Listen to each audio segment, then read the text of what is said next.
Hello students, let's talk about the layers of the growth plate. And to make things easier, I'm comparing the growth plate to a football making factory.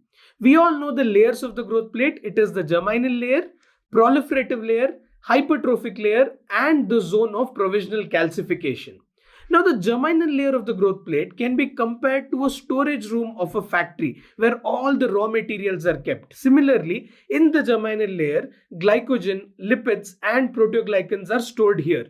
And we all know that the storage room in a football factory is very important. And similarly, even the germinal layer is considered as the most important zone of the growth plate.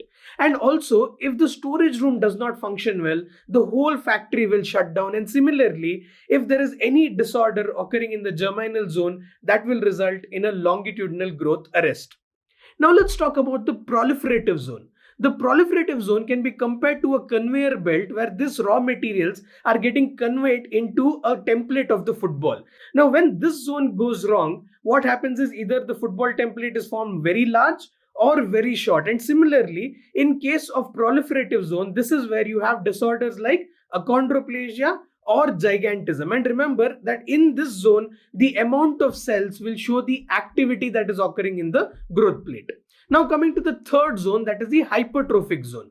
Now in the hypertrophic zone, the chondrocytes are getting vacuolized or becoming larger in size. And how can you remember this? You can remember this as a football template that has been filled with air. It is getting inflated. Now what can go wrong here? In this phase, whenever you're filling air to a football, it can either burst or it can slip away. And similarly, the disorders occurring in the hypertrophic zone is either physeal trauma or slipped capital femoral epiphysis.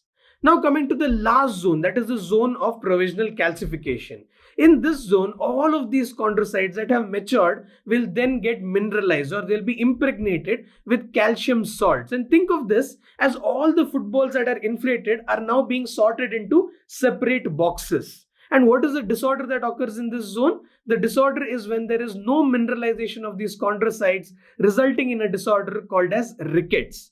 So this was a fun analogy to remember all the layers of the growth plate. Tell me in the comments if you have any other fun and engaging analogies. Thank you.